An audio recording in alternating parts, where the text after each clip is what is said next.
I felt inspired to write a blog article. So Dave ran a blog called The Public Apology.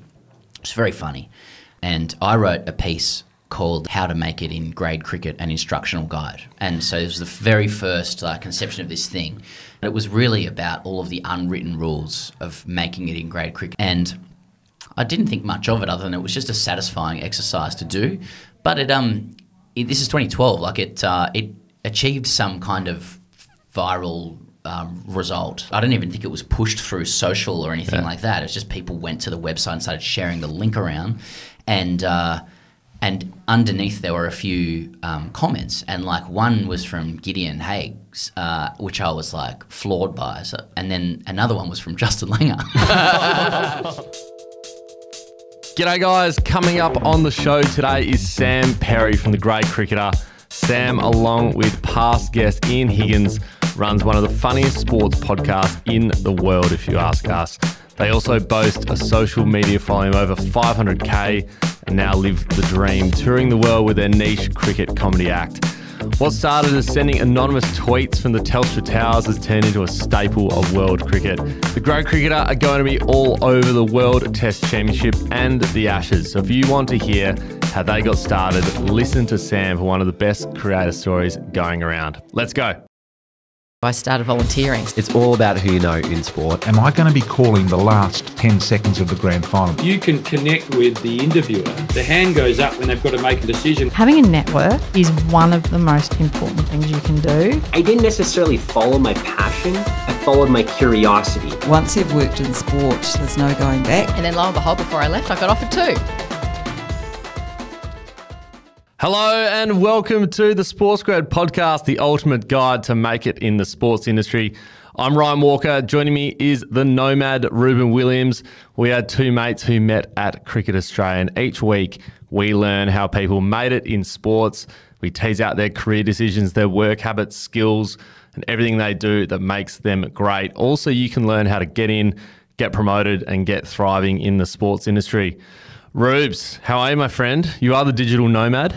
G'day, Ryan. I'm doing well, thank you. Yes, I've just landed in Bali. It's beautiful over here. I'm amongst all the other nomads. I was at a co-working space the other day, and they've got this little pool section which I went out to the back of, and I was just sitting there responding to a few messages and emails, and then all of a sudden this girl came behind me and started setting up a tripod with a camera and just started doing yoga in front of the pool, in front of these bamboo trees. So it's that sort of vibe, Ryan. So I'm embracing it. I'm all about it. I've gone vegan. I don't wear shoes anymore. I've now taken up a side gig as a yoga instructor, and I want you all to buy my short course as soon as this episode is done. So I'm embracing Bali. Thank you. Brilliant. Well, it sounds like you're right on brand with what's happening over there. So, I would buy that course any day of the week. And I will say I have seen you without a shirt a number of times. So that's very on brand as well. We all hope it's going well over on the island, mate. Yeah, absolutely. Having a good time to start.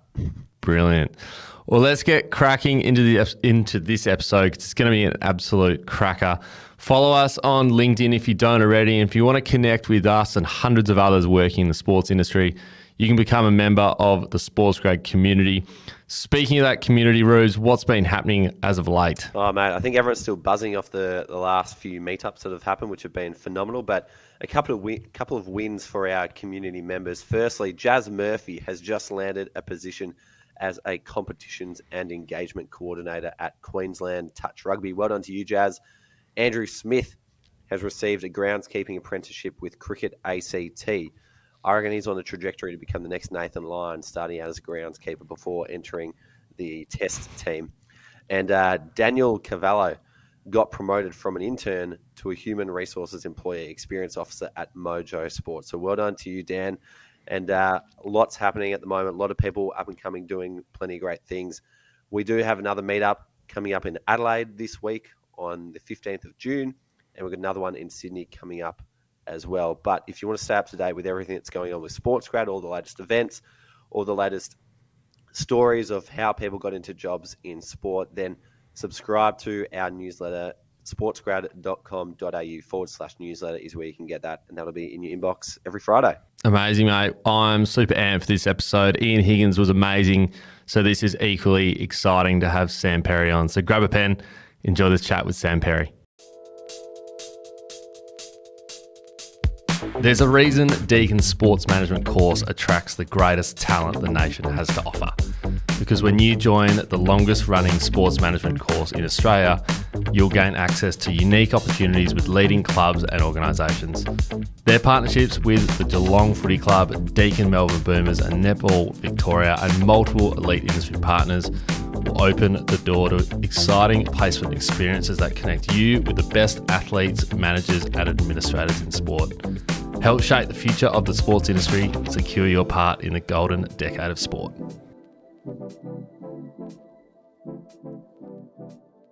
Sam, welcome to the SportsGrad podcast. Fellas, thanks for having me. Obviously, I'm sloppy seconds. He goes was first, but you've had me along and I gratefully receive the invite. Brilliant, mate. Well, we thought off the top, we're going to address the elephant in the room. Now, for those who tuned into... I know what this is. to Higo's episode, we mentioned the Adelaide incident. And I just want to touch on that because basically what happened was, for those listening along who might have forgotten, it was day 2 in Adelaide Test a couple of years back. Rubes and I were just chilling in a bar with a mate, sipping on a nice lager, and Sam Perry walks in the door and comes up to the table and says hi to our mate. And Ruben, being the fanboy that he is, has just decided to go, "Are you Sam Perry?" And you've responded with, "No." And then Ruben's then said, No, I'm pretty sure you're Sam Perry." And you said, No. And essentially that was spoken about on the podcast, and we did record that podcast a few months ago. And after listening back to it, I received a text one day, and it was none other than yourself saying, "I need to speak to Ruben."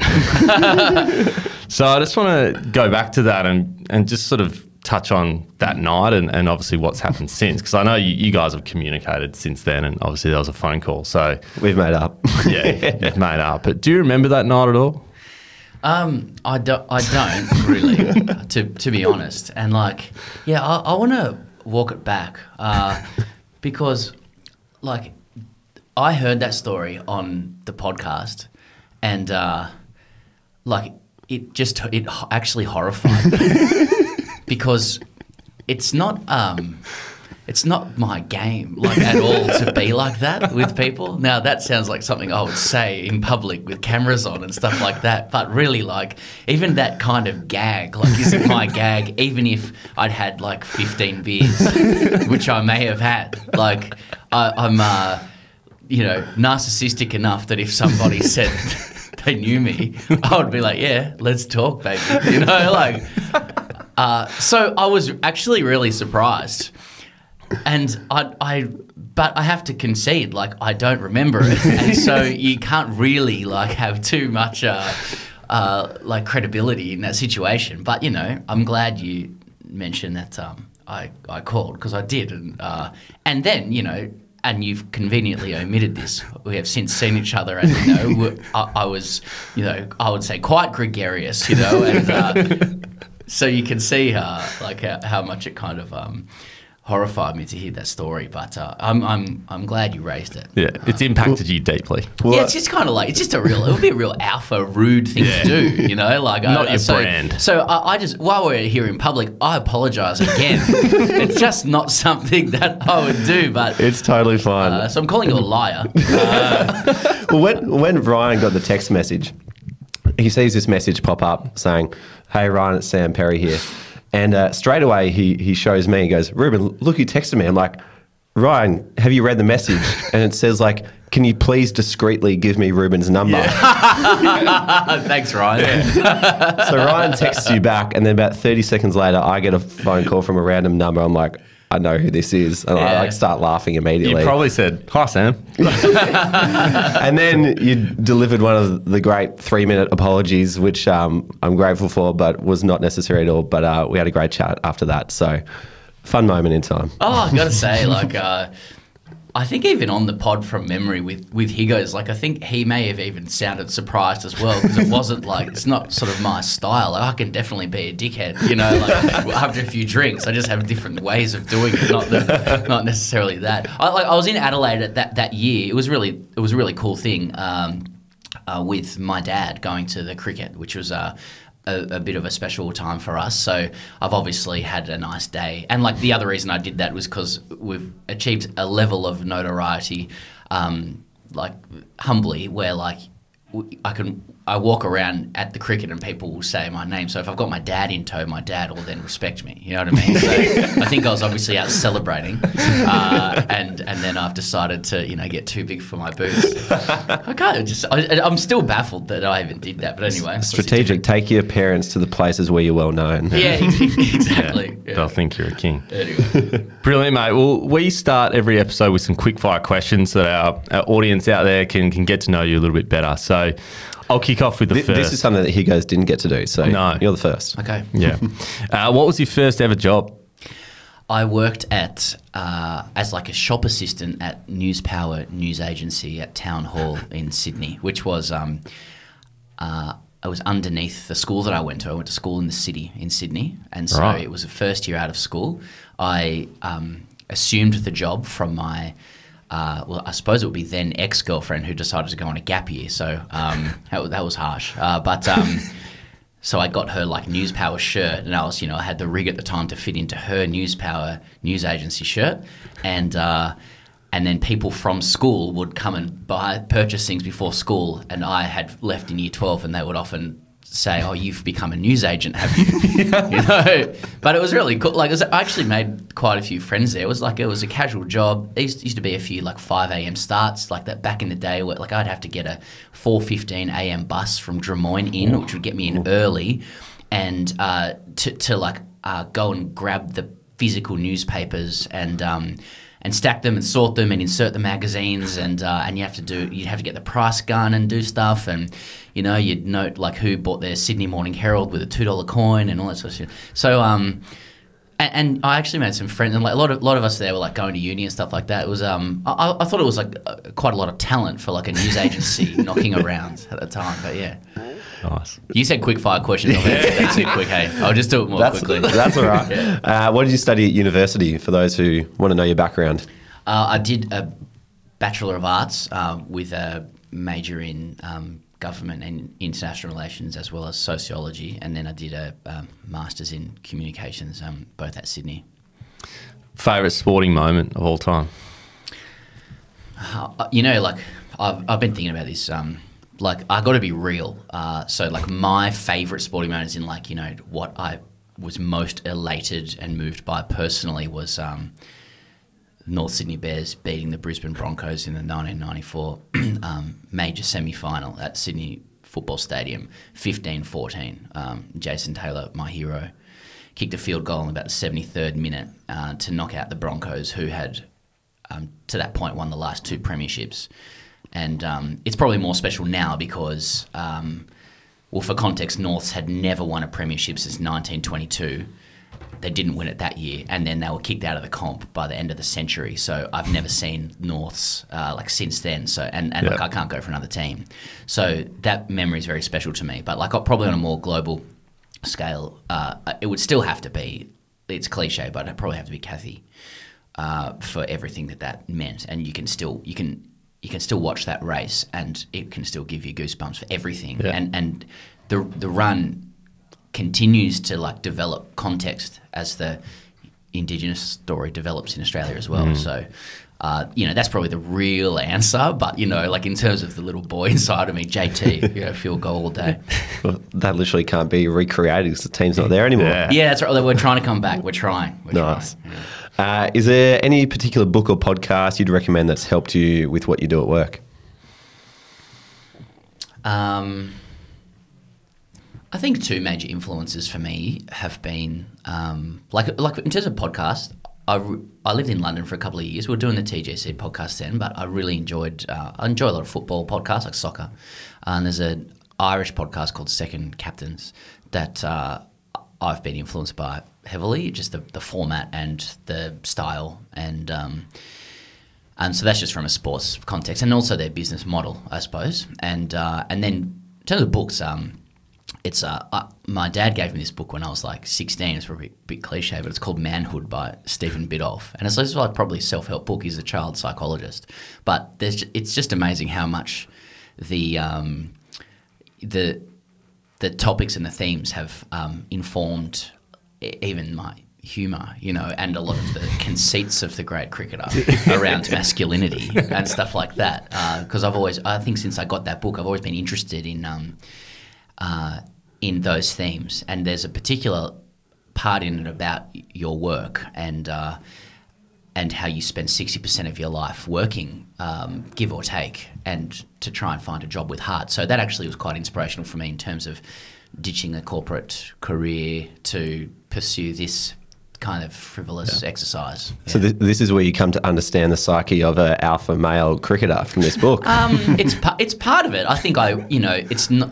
I wouldn't say there'd be many grade cricketers at the time who'd read Manhood by Stephen Biddulph, so it was probably a unique overlay, to what I was experiencing. But I wouldn't say like the entirety of the masculine exploration of the great cricketer comes from Manhood. But it definitely, I've always been, I like studying sociology at uni and stuff. It was a definite it definitely made me way more aware, or taking more notice of what I was seeing, because it was a really rich environment and one that I was part of and enjoyed. I'm making it sound like I was looking over the top of it. I mean, really, I was in it, but yeah, that was a big influence. So yeah.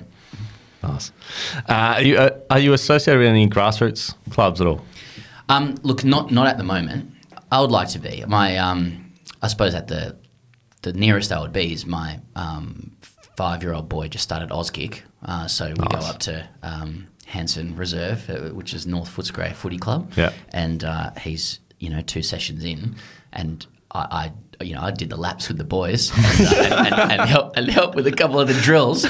I'm not a Aussie rules native, but no, like my life at the moment is just precludes that. I genuinely see myself in life getting into that kind of thing. It's a really important thing, but my wife works like 60-hour weeks, half of them are night shifts. It feels our work at the moment is heavy, and I have a 5-year-old and a 2-year-old, and both boys, and they're spirited children. So there's not a lot of time left over at the moment. It's just that I think the phrase is that it's not the season of life to be saying to Tori, my wife, like, look, I'm gonna join the cricket club, just help. No, just give a little bit more of my time. To the club. That's right. I think maybe when the boys are old enough, and so there's some kind of like concurrent assistance to them. Yeah, I might. So I can just picture him kicking the ball to you when you're doing the JT drop punt, drop kick back to him. The poor boys, like the Bears are not in the NRL, and yet their father is like compelling them to support the Bears, who are in like a lower division. They're not even allowed. And what's more, they're growing up in Melbourne, so this doesn't even exist. Yeah, can't see what you're telling him to go for. That's right. It's the most tragic thing of all time. Yeah. And if you could pick anyone's brain for 30 minutes, who would it be? In the context of what we're talking about, a guy that I just admire endlessly is John Doyle, who's Roy from Roy and HG. So I think he's a genius. I mean, Roy and HG in and of itself it's not just the benchmark. I mean, they are the kings of like sports comedy in Australia, and the layers they introduce to their work is and their performance dynamic. But then beyond that, I mean, John Doyle interests me, and I admire him greatly because he's a man of like immense talent beyond like sporting cliche, which he's a master of. Like He's a playwright, he's a director, and he just goes to show that like you can really enlighten a lot of the richness of sport paradoxically through other things, like if it's like that old CLR James quote, like, what do they know of cricket who only cricket know? Like it's the same with sport, you've got to know about other things to draw the connections to make it funny, and I think nobody does that better than John Doyle. Their podcast is just off the charts. Yeah. Me It's and my amazing. brother just send that to each other and we just lose our shit. Like, it's so funny. Oh, they they just nail brilliant. it. They're brilliant. I truly brilliant. Like it's excellence. And I often listen to it before we'll do our show or something because it gets you in the spirit of of satire and they over time have explained some of their rules behind the way they work. You know, and that overall goal is to make the other person laugh. And that every single time somebody suggests a direction, the other person goes with it. You can't say no, you know, which is a good like an improv rule. Yeah. But I like that. I like getting under the hood of that a little bit, and they're just sensational. Amazing. Well, let's dive into a bit of the work that you're doing with the Grade Cricketer. One thing I'd love to know is when you meet people and they ask you, what do you do? How do you explain that? Struggle, actually. You know, I really struggle because, especially because my wife is like a pediatrician, and she's an absolute, like they say down here, she's a jet. She's amazing. Yeah. I really admire her. I'm very proud of her, and you know, and I know our kids will be as well. And I've watched her work so hard from day one at university. We've been together for a while, all the way through to what she's achieved. And like the other day, you know, we sat down with a financial planner, and I have to tell you, it's just not my bag, that kind of thing, right? Like, and you know, like the guy's there in a suit, and she's an emergency pediatrician, you know, dual specialist, 60 hours a week, comes home with blood on her scrubs. And he's like, so what do you do? I'm like, you know, like, and you can like, give it some credence or like credibility by going, oh, I'm a sports journalist, you know, like that's about as good as it gets. And a lot of people think that's mud, you know what I mean? I'm not journalists.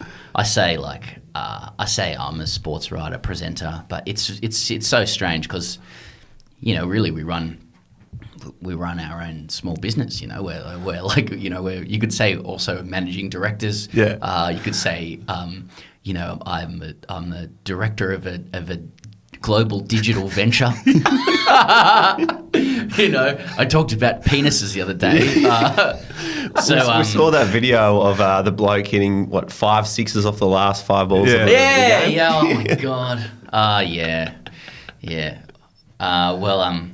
But I mean, on LinkedIn, I say sports writer, presenter. Yeah. I think Higo says like Channel 7 TV presenter. Like, we don't even have that job anymore. But yeah, so it's such an amorphous, strange kind of job we have, but it's definitely a lot of hours, and you know we're into it.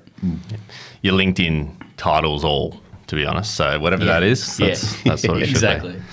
be. Before we get into the nuts and bolts of TGC, we came across a really well delivered TED talk that you did on behalf of AIM, which is a Indigenous mentoring not-for-profit, and that was when you were just 26.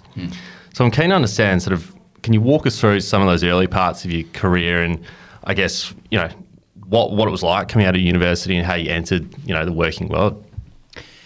Yeah, sure. So yeah, once I finished my arts degree, I wanted to do something more vocational. And I really liked that. The arts degree was really valuable to me. It was the right thing for me to do. And so I you know, there was a few choices there, and I was steered in the direction of communications. And then I remember speaking to my whoever was running that course, the professor, and there was an opportunity to like be a legal editor at a place called LexisNexis, which just, you know, provides manuscripts for legal types. And I asked her, is that going to be helpful? She's like, yeah, if you're around language and things like that, that would be good. And it was just an extremely drab and boring job. I thought that was normal. I was like 23, 24. I was like, oh, this is a respectable thing. And I just found after a couple of months, I was like, wow, I really like this. I am not stimulated by this at all. And I always interpreted that as my problem, you know? And in some ways I still do. Like, I admire people who can be in more kind of dry work and be stimulated by and perform within that, you know. But I then had an opportunity to join a friend of mine who I knew through cricket, called Jack Manning Bancroft, who had received from memory like a scholarship from Sydney University as an Indigenous man, and that scholarship came with, as far as I understand, some kind of funding, and he used that funding to create this program called AIM, which is the Australian Indigenous Mentoring Experience. So he started that in 2005, and I think perhaps it was part-time at the start, and then he was taking it to a full-time like organisation, not-for-profit organisation, and he wanted some people, and so in 2009 I left LexisNexis and joined AIM, and it was like 4 or 5 years of the best experiences that I've had. It was just it was a really like rewarding and satisfying and stimulating job. It was the core of AIM was that you matched a university student, from the sandstone walls of Sydney University, often from like private school sheltered backgrounds, with local Indigenous kids who, in many cases were the opposite, who'd never set foot in a university. It was 1 hour a week, 17 weeks. That was the core of it when I joined. And a lot of the outcomes there were really positive, demonstrably so. And it was just and we were 25-year-olds having a crack and doing it as, like enthusiastically and passionately as we could. And it was really rewarding. The AIM grew really quickly, and we took it to a national organisation. I managed to move to Melbourne with it, made a lot of friends. In fact, our major sponsor of the great cricketer, Budgie Smuggler, Adam Linforth, who's CEO of Budgie Smuggler, he was there at AIM as well. And yeah, we just achieved some really, really cool things. And through Jack especially, I got to see what, real entrepreneurial spirit looked like. And I suppose, I don't even know if the word like hustle or whatever was around, and I'm skeptical about hustle culture, and the presentation of hustle culture. But that was that. Whatever the realness of hustle was, that was that. And it was sensational. And not only that, on a personal level, I was deeply enriched by proximity to and a greater understanding of Indigenous Australia. Not that I'm all the way there, but it was really cool. Made a lot of Indigenous mates, and so it was a really great time for my career, and much more in line with my values, and it helped teach me that your working life doesn't necessarily have to be what might have been classically presented to you by your parents or whatever. So I'm really grateful for that experience. And so I believe from there you went to Telstra. Yeah, after all that, I just then went to Telstra. Oh, this guy's talking bullshit. I did because I after that amount of time at AIM, which was really like self-starting, I felt like and surrounded by young people, which was great energy and spirit. I also just had this itch I wanted to scratch, having got a communications degree, around corporate life, and working with people who were, experienced and serious operators and the best in their field. And I was, lucky enough to get a job in what was the corporate affairs team at Telstra, doing, harder, as in like more harder skilled tasks around like media liaison and strategy, and in drier fields like finance and strategy and sustainability and things like that. And I'm really grateful for that experience as well. That was 3 or 4 years, and I worked with people who, if you ever ran for office or something like that, you'd think, you'd love for them to be your comms people. I mean, so there are some very, very smart people working in those places. It's just, but TGC was starting to develop, and I, with Steve Biddulph in my head, I decided to pursue that. Yeah. I think it's really interesting for people to hear like the extent of your comms background, because when they listen to you on the Great Cricketer podcast, from time to time you deliver these really well put together pieces, whether it was the passing of Shane Warne, or when racism needed addressing. You were able to put together these really well formed pieces and speak on the topic really, really well. And I think some people might just look, oh, here's a couple of podcasters, like, what do they know? But actually, you've got this incredible grounding in that space, which is awesome to hear where it's kind of grown from. Oh, thanks. I mean, that sounds like a statement. Like, I don't know. I just think that, I mean, maybe that's an insecurity of mine at times as well, like to want to push back against the conception of TGC as like internet garage, penis talking dickheads, though we are. That's what we do. So it is nice to like stretch the legs on those things sometimes, and I don't think that those indulgent monologues are for everybody all the time. But I think that I guess I reject the idea that a podcast has to be a particular thing, or if you're doing like sports comedy that you have to fit into a particular style of operation. It is a canvas, and it's our own creation, and it should reflect our personalities and what we're about. And I do think that I've always felt with the grade cricketer that that like, as with anything, like having some like soft strong, or yin yang, like you don't want to stereotype yourself as being like, listen, I'm just like, I'm literally the alpha guy. Not that I ever am that person, for where he goes, but like, like you don't want to be the walking embodiment of the thing that you are satirizing. And so sometimes it's nice to bring a bit of like depth and color and thoughtfulness to conversations, put it out there, see how people respond, and then I think that just adds a little bit of texture to the show. So yeah. On that note, like how do you balance the I guess the competing things of trying to be a comedian but also a respectable journalist? Because as our friend Josh Martin told us, you're a regular columnist for The Guardian, write regularly, you've done all these other incredible roles. How do you balance that? Oh, look, I don't sit there and strategize how to balance it. Like I suppose I probably won't be answering this directly, but the way I conceive of the grade cricketer is, and people will want to pigeonhole it and say it exists in a certain sphere within the cricket industry or the sport industry or whatever. But like, I think we're probably all people who are telling stories about cricket or sport, we're probably all in competition. Ultimately, like, sport is two things. Malcolm Knox said this, who writes for the Sydney Morning Herald. Like, sport is what happens on the field and then all the talk that happens afterwards.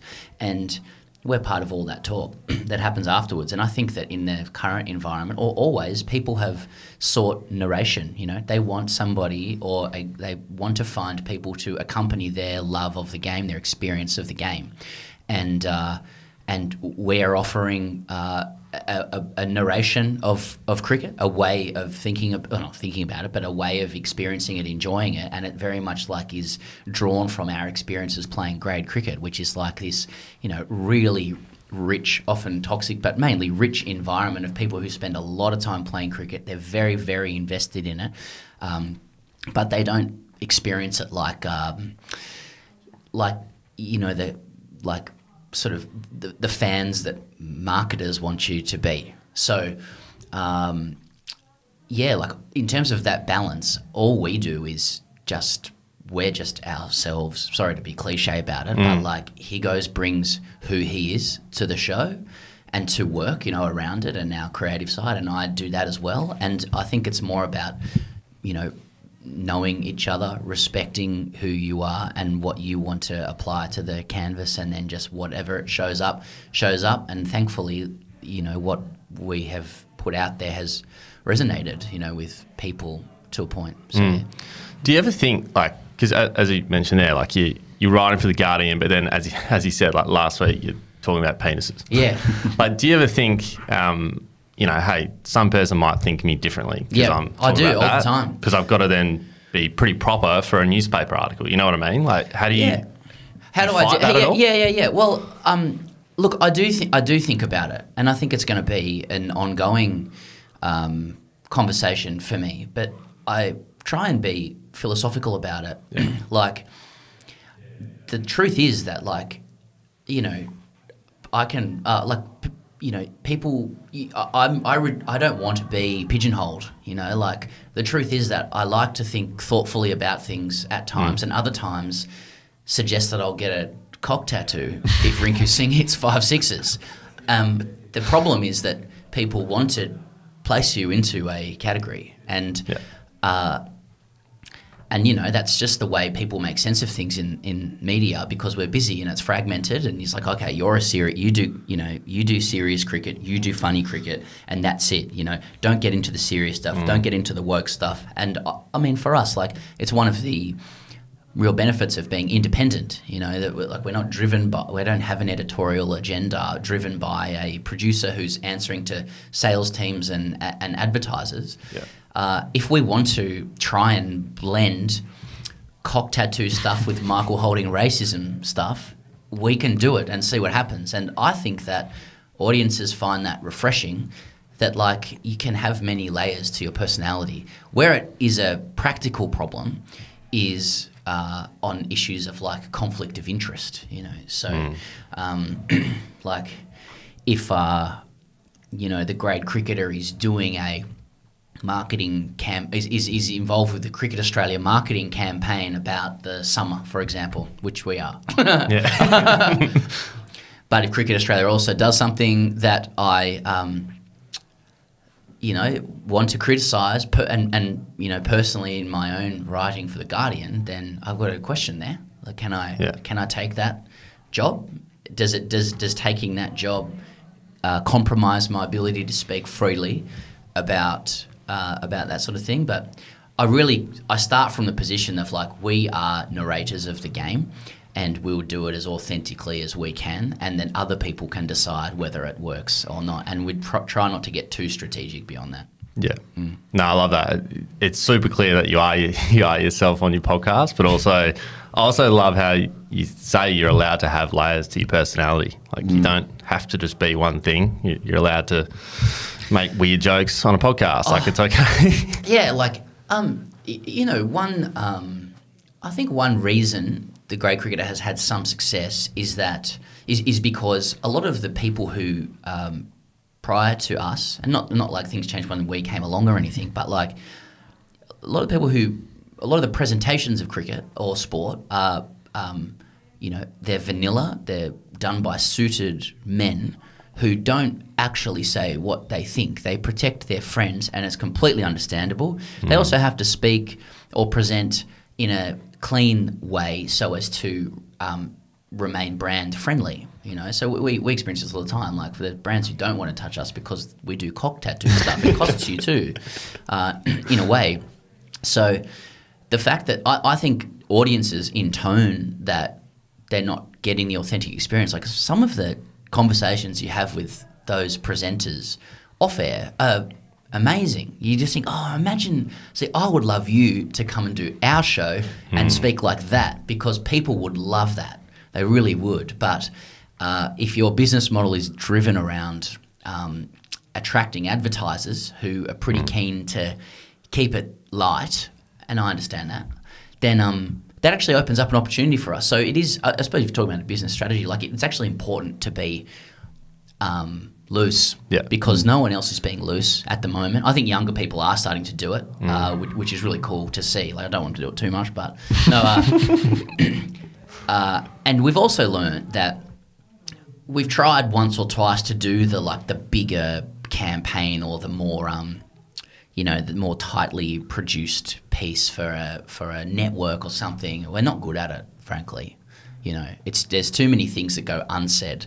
I don't think we're particularly strong vanilla presenters. And a lot of people are really good at it. You know, like they look really good, they do it, they keep you watching, they're good looking. You know, and speak beautifully. But we just have to lean into what we're about, and just if it works, it works. Yeah. Let's look at the evolution of TGC, and I'm keen to understand some of the sequence of events that took you from, you know, just two mates with a Twitter account to, you know, hey, let's quit our jobs and take this on full time. So can you take us back to that sort of that period? Okay, I can take you exactly back. So I had just returned from a great trip to the US with my friends in 2012, I think, and it was 2012 was the first year I was going to miss. I was going to not play grade cricket. So until that point, I'd played from 2000 till 2011 or something, including I'd already moved to Melbourne, and for whatever reason, I felt inspired to write a blog article. So you said two. There were three of us with the Grade Cricketer, so Dave ran a blog called The Public Apology. It's very funny, and a lot of people contributed to it. And I wrote a piece called How to Make It in Grade Cricket, an Instructional Guide. And so it was the very first conception of this thing. And it's quite it still stands up today to things we talk about, but it was really about all of the unwritten rules of making it in grade cricket. So it touched on the social conventions, what you go up the grades through rigs, and don't if you're going to do drugs, do the right kind of drugs. It's really about exposing holding a mirror up to a lot of the unwritten rules of cricket in Australia, or grade cricket. And I didn't think much of it other than it was just a satisfying exercise to do.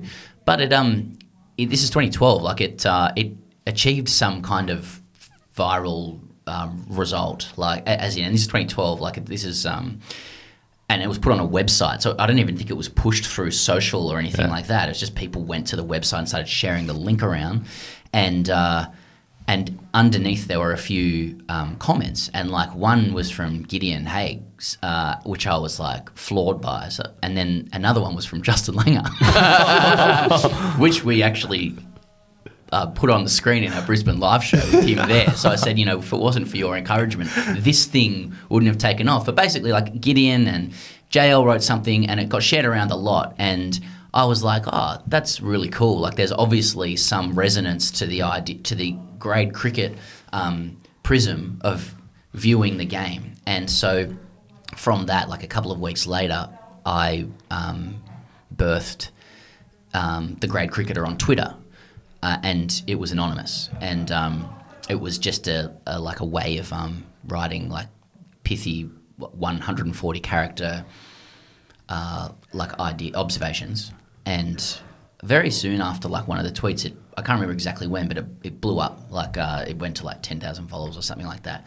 And so I ran it anonymously for solo for a year, and it got to something like 10 to 15k followers. And then I thought I was working at Telstra at the time. This was I'd go get a coffee and tweet something.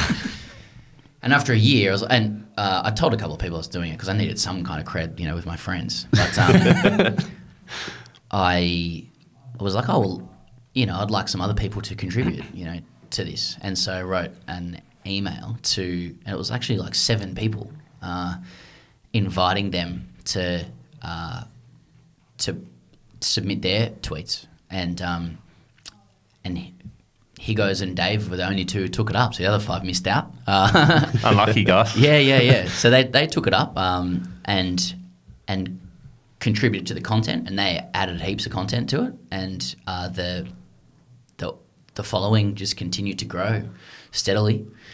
Do you want me to keep going there? As to what happened next? Okay, so and so we did that from memory, a couple of years, and to the point where we started to, and we're still anonymous the whole time.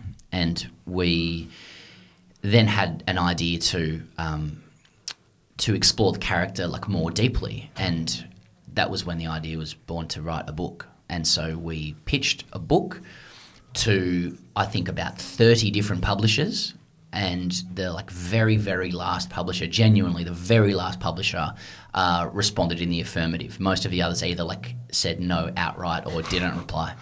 And again, these emails are being sent at level 39 of Exhibition Street, Telstra. You know what I mean? If you're listening, guys, well,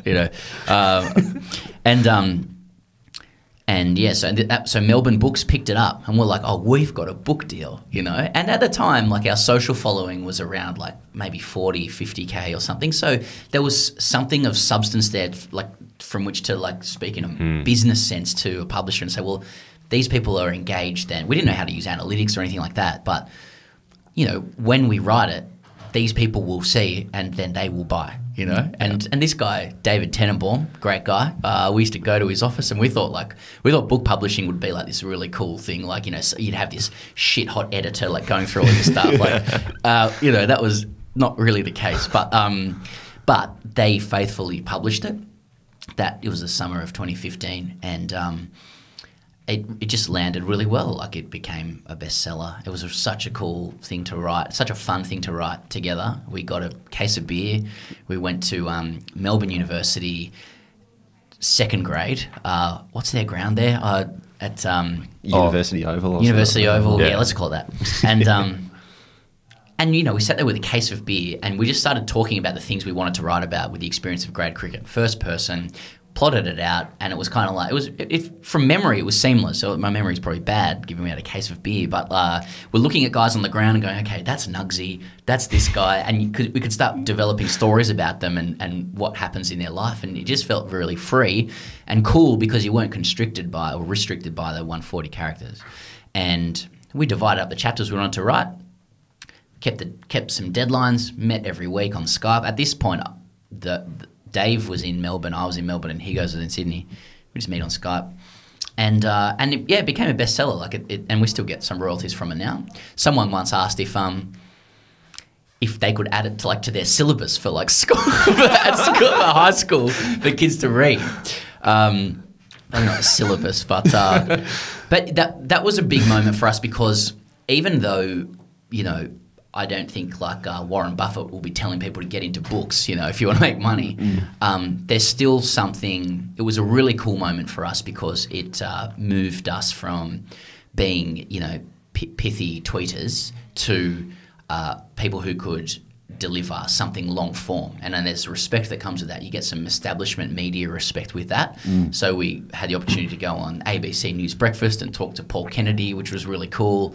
It was really fun. And Gideon Haigh interviewed us for a feature that came out on Boxing Day, and we did like a little photo shoot down at Como Park where he plays for the Yarras. He said he would do it in exchange for Dave and I playing a game of cricket with him, which we did. And so and also just writing a book was really satisfying as well. It was just a really great way to immerse in the character and the characters and to show people like how rich the world was. And yeah, and it was just a crisp. And I know I've received so many like ill thought out cricket books for Christmas from family members. I'm like, well, we could just reverse this. An unsuspecting auntie can buy that for her nephew who's not ready to read about some of the things that are in there, or niece. So, you know, so then the book was out, and with the book coming out, we removed our anonymity as well, right? Obviously. Yeah. So that was part of it. It wasn't like a great strategy. We were just like, well, we've written a book and people should know who wrote it. Yeah. And then we just got on this journey where like we wanted to kind of explore it in a new like medium every year, and it was more about exploration. Like it was more, well, can it work? Can it work on a podcast? You know, can it work on TV or whatever? And so the next one was a podcast, and we had lots of help. Like Richard Hines helped arrange us to get a little bit of money for doing a podcast on Fox Sports or with Fox Sports. So I would by this time Dave had moved back to Sydney. I would fly to Sydney every week, like off my own dime, to record in person because we wanted that. We wanted to be able to do in person for the comedic kind of timing of it. And so then the podcast, you know, was well received, and the podcast was influenced by the second captaincy thing I was telling you about. It was kind of like, okay, let's talk a little bit up top about what's happening in the news. Let's do an interview. Let's take questions at the end from the audience. And you know, I suppose looking back, what was happening was you know, I mean, I can't speak for other guys, but for me, I was becoming, you know, really immersed in it. You know, like all those little peripheral elements of the venture, you know, were like I lived and breathed it, like little sound bites and editing things, and through that love and passion, I was developing skills. You know, so then I won't go into like the ins and outs of everything with the podcast or whatever, but we ended up leaving Fox, going with Diamantina Podcast Network, which is the Batuta guys. It wasn't a big deal. Like, it was just a better thing to do. And then the next thing we did was I actually then moved to London, which was unhelpful for the great cricketer.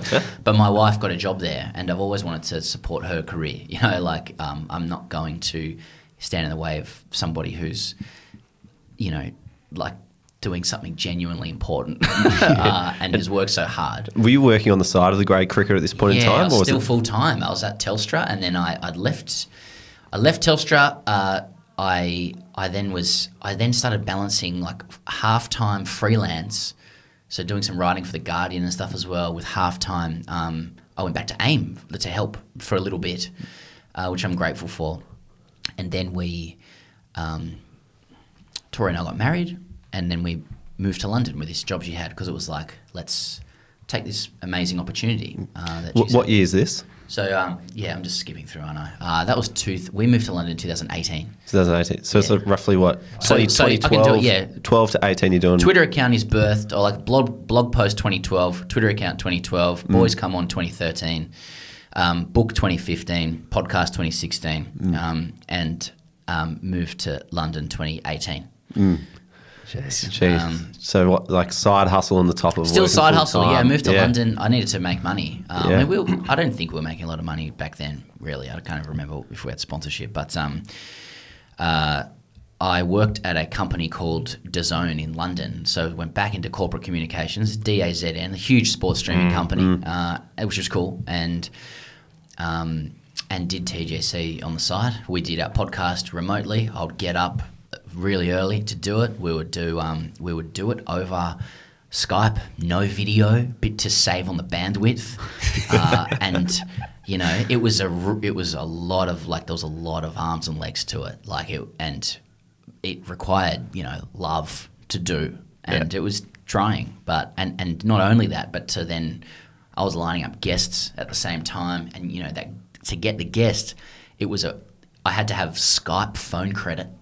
Like that was, and like I remember we were interviewing James Sutherland once, who was the then CEO of Cricket Australia, and I could see the Skype phone credit running out. The CEO was on. I'm trying to like load it's like when the 40 British pounds onto Skype phone credit to keep it a 4-way chat with James Sutherland going on the phone, and like, you know, and then we used to, like, I was editing the pod back then as well. Like, you'd get all of these files, and I'm not a digital legend or anything, I'm really not, but like, you know, getting those files, syncing them up in GarageBand, you know, getting little sliding in little sound bites, trying to fix sounds on stuff, you know, it looked like it was really, really laborious, but still really satisfying, because we were so lucky to have so much reinforcement from our audience online. So we just wanted to keep it going. It was very, and looking like we've got so much great equipment and resources now, but like there was some serious like hard yards to get it to stand it up. That is incredible. And I reckon if your book had made it into the syllabus of high schools, I might have done a lot better in English rather than trying to study A Christmas Carol or The Crucible. Give me the grade cricketer book and I'll tell you about that. we did a second book while we were in London, or I was in London, and we actually had and that went really well too. And we had we actually launched it at the Oval Long Room. So the boys flew over and we had a launch, and so things were starting to go well, you know, and then that was the time when the TV rights had switched from Channel 9 to 7 and Fox. So we started pitching for a TV show with both of them, and Fox actually filmed our book launch. That's sitting on a private unlisted YouTube channel. But we ended up getting a show with 7. Tori and I conceived, so we moved home, and then it was into like probably the next phase of TGC. I feel like I'm taking a long time to explain this. No, it's interesting. Like for us, like we've been through a similar sort of process. Like hearing all the background of what goes into it is super fascinating, because I can totally empathise with the laborious nature of trying to construct a podcast, because in one of our attempts to outsource that work, we went to the freelance marketplace Fiverr. Yeah, I've done that. Yep, to find someone offshore to help us construct the podcast. And a few people submitted their entries, and this guy called Gaurav sent in an application, and he said, here's a few examples of my work. And one of the examples was of the grade cricketer. You guys told me this. And I was like, oh my God, this guy edits the grade cricketer, we should get him on. And so then when we got Higgos in, we asked him, do you know Gaurav? And he goes, I've got no idea what you're talking about. We have Gaurav, you sly dog. Well, get this. So Gaurav was meant to edit that episode of Higgos. Meta. And wow, that would have been awkward for him. And I was listening back to his episode this week in preparation for you. And I was like, hang on, I'm pretty sure there's a part of the episode missing. And Gaurav has edited out the start where we joke about him submitting. No. Wow, that guy's got balls, man. He's got balls to just still be work. Is he still working with you? No, he's gone. Oh, right. And when you were like, we've got Ian Higgins from the Great Cricketer this week, he was like, yeah, all good. Yeah. Oh, yeah, here goes. We've never met this guy. I don't know who he is. Yeah, so Gaurav's getting the raw files of us discussing about him. And kind of rate it, to Yeah. be honest. Yeah. Sly move, didn't mention it. So that part of the podcast, like we mentioned to a few of our friends, like this is like one of the funny moments of the podcast. Never made it to the show. Yeah. So we'll have to go dig that up. But yeah, it's in it now. Gaurav's gone now. It's one of the editing can be so laborious and thankless, but you know it's one of the very small graces of editing is you just can take out that thing if you think you sound shit or you don't like it. You know what I mean?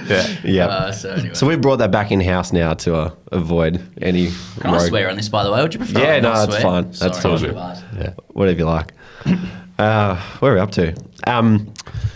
Cool. One of the other things we want to understand is, like you've been doing this for a long time whilst managing a full-time career, but then also managing like a young family and COVID as well. Like how has that work-life balance been for you when you're trying to start something that isn't, got the same routine as, say, rocking up to Telstra every day? Yes. Okay, probably two halves to that. So I went full time with the Grey Cricketer when I came back from the UK in 2018, and so up until that point, let's say there was a time when TGC was a side hustle and I had a full time job. The work life balance of that, like now that I've experienced the other one with kids and stuff, it was easy. Sorry, easy. Easy's not helpful. Like I was relatively footloose and fancy free, I think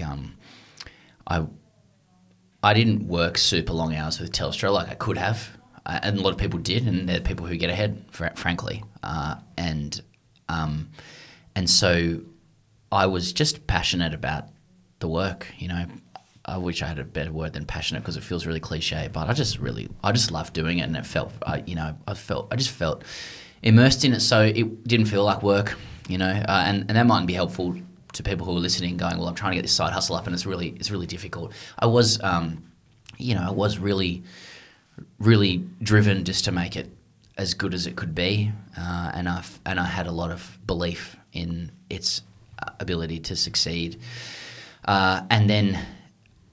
But I might have answered that differently if you'd asked me that in 2017, because I didn't have any experience of what it will be like to balance it with marriage and 2 children and that kind of thing, because that and COVID, because that has been a real that's difficult. I don't have heaps of time, but I don't begrudge it either because I chose it, sorry, go on. And even seeing all the tournament time stuff that you guys do too, particularly during the T20 World Cup and the IPL, there's matches every night and then you guys are pushing it out the next day. I know friends who don't get any sleep with kids alone, let alone trying to record with cricket going on too. Look, I don't really want to be self-pitying about it because I feel really lucky that TGC's got to the place it has. I hold it really lightly because entertainment is the entertainment industry is very superficial and volatile, and as actually HG from Roy and HG says, Greg Pickhaver, and he said it on Batuta, is like, you got to understand in entertainment, you know, you're on the train for a few stops and you'll be kicked off the train. Now, we're on the train at the moment, but it is, you know, like it can be volatile. But yeah, I have, like, my life is very full, you know, at the moment, and but I'm really grateful for it. You know, I'm grateful for and really proud of what my wife does, and she's worked so hard for it, and she has to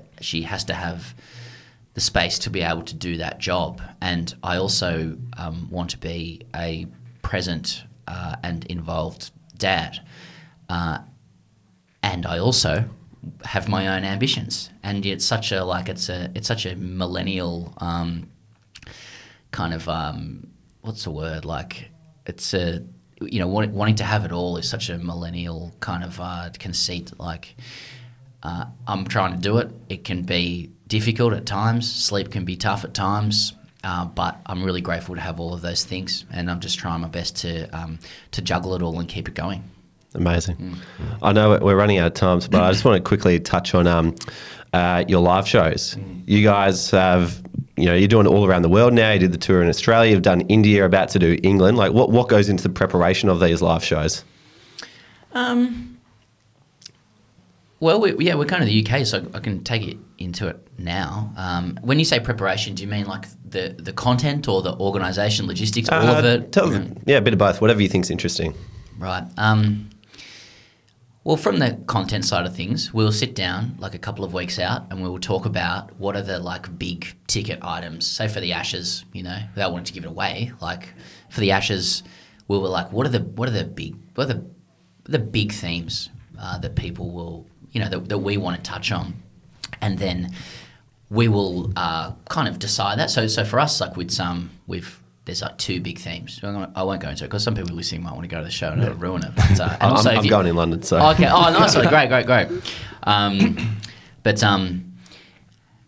And we're actually quite separate, Hugo's and I, in how we then develop ideas from there. He might have a bit on something. I might have a bit on something. And I say, like, on Hugo's, he's just so strong in live shows as well. He's just an absolutely sensational performer. He gets on stage and just commands. And I really love, like, it's one area where, like, I can walk on stage and sometimes I feel like if I've got nothing, I'm like, mate, Hugo's will nail this, you know, and often does. And but in the construction, yeah, like he'll come up with a bit, I'll come up with a bit, and then we just ensure that it synthesizes into and flows, you know, into those broader themes that we've decided. So we'll decide the big buckets, and then we'll both bring things to it. As for the organisation, it's a labour of love. Like, and you know, we have a producer and promoter who will like then sort the tickets out, and you got, I don't know, like, I don't want to bore people with this, but like there's a lot of back and forth ticket pricing and discounts for our Patreon subscribers, and venues you got to play or you want to play, and they say, oh no, you're not going to fill that, and you go, no, we will, and you know, like, and that kind of thing. And then there's the getting of guests, which I'm in the middle of doing for the UK. I'm about halfway there. The show's starting in like 6 weeks. And then there's the other elements, like we say, going overseas. It's like budgeting. Like I have a spreadsheet. We're not very good at it, but yeah, what are the outgoings and the incomings? You know. So and I have to say, with the current state of play with the great cricketer, like I still, like probably a lot of people in their jobs, I spend a disproportionate amount of time organising than I do like you know, thinking about the core funny or interesting thing to say or produce. But that's just where we are in our business at the moment.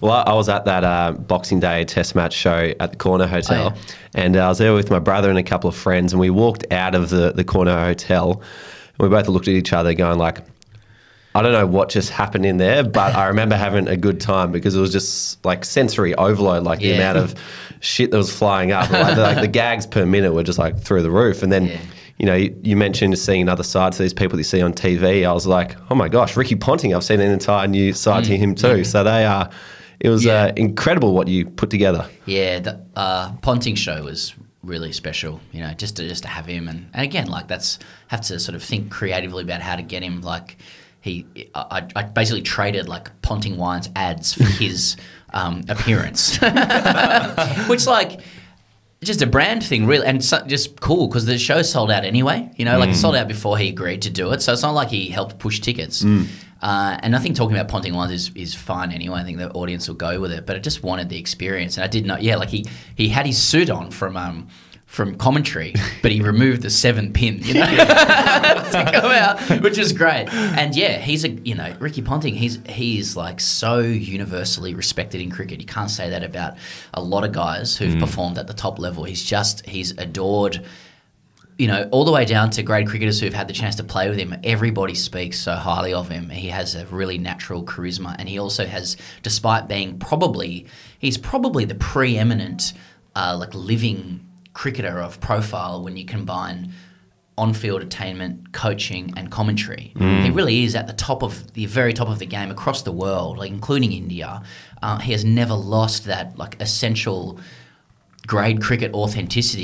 You would imagine he remembers his scores from those games and people from it and stuff. He just has a really beautiful earthiness. So yeah, I'll never forget him coming on stage and people really getting out of their seats and applauding, and he delivered beautifully. Oh, yeah, big time. Yeah, so that was cool. What's some advice you'd give yourself at the start of your grade cricketer journey? Oh, get into a legal agreement. That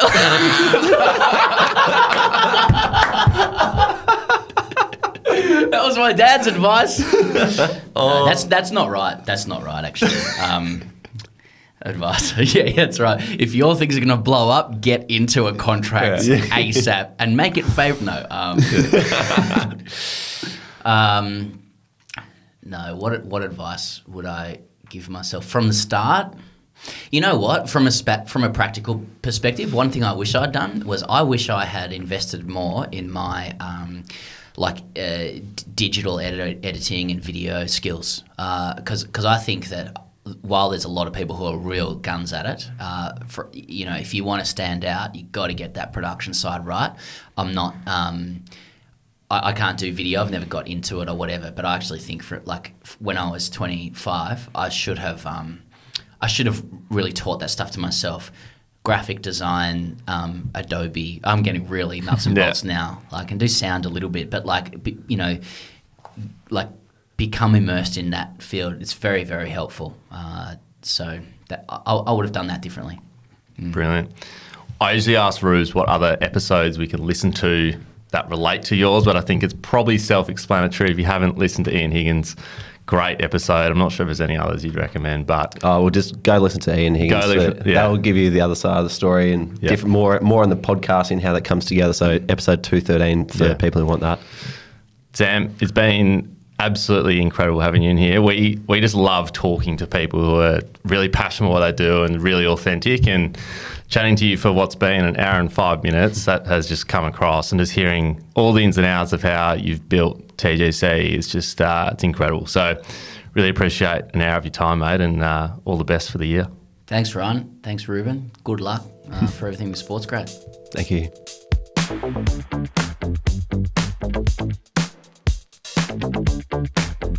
All right, guys, it's time now for the People's segment, Ask SportsGrad, where every week we answer a question directly from our community. If you'd like to ask a question first, simply become a SportsGrad member at our website, sportsgrad.com.au/community. Then you can add your question to the channel named Ask SportsGrad. Rubes, this one comes from one of our USA students from our Melbourne meetup who had some fantastic questions. He said, Ruse, I've got my own podcast. How can I grow it?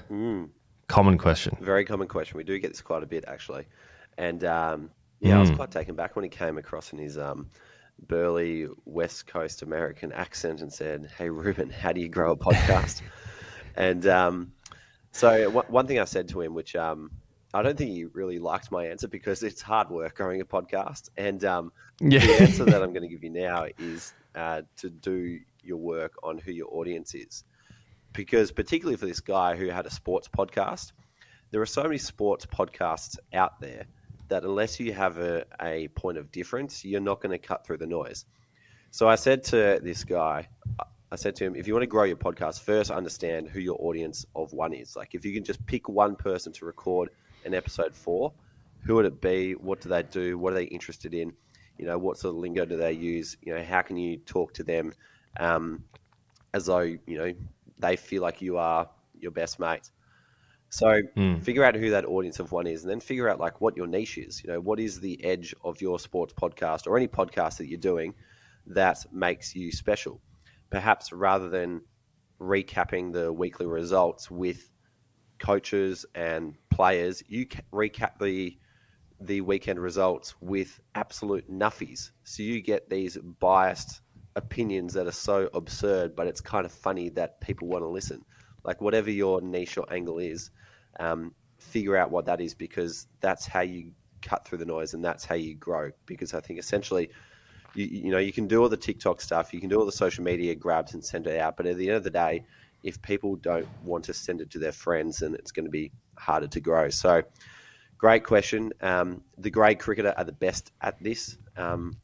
If you haven't already listened to Sam Perry's episode, if you haven't already listened to the grade cricketer before listening to this, then go and do that and you'll understand why they are so popular immediately. But for those starting out, I would figure out who that audience of one is, figure out what your niche is, and that's going to get people texting it to their friends. Yeah, love it. We're so flooded with podcasts these days, and there's so many people doing the same thing. So I think you're spot on there. You need a niche, you need an edge, you need something that's a little bit different to what everyone else is doing. So I like that idea. It kind of reminds me of Waitley on SEN, which is one of my morning listens, Rubes. He gets nuffies calling in every week, giving biased opinion, and he just gets to agree with them or not, and it's quite funny. So there you go. The best of doing it. I love that. Yeah, exactly. Jared's doing it. I actually saw Jared on Melbourne Meetup night. I wasn't calling out to him like you were with Kevin Sheedy, but I should have extended the olive branch to come in and have a drink. But anyway. Yeah, I'm still flat that Sheeds didn't come into our event. Yeah, it's weird that he didn't. I would have thought it'd be right up his alley. But if you're listening, Sheeds, you're welcome at the next one. I agree. Alrighty, beauty. Well, if you'd like to ask us a question or ask our friends in sport a question, simply become a SportsGrad member. Our community is home to over 500 people who are there, ready to help you, ready to give advice, ready to, just share some of their experiences through their career in sport so far.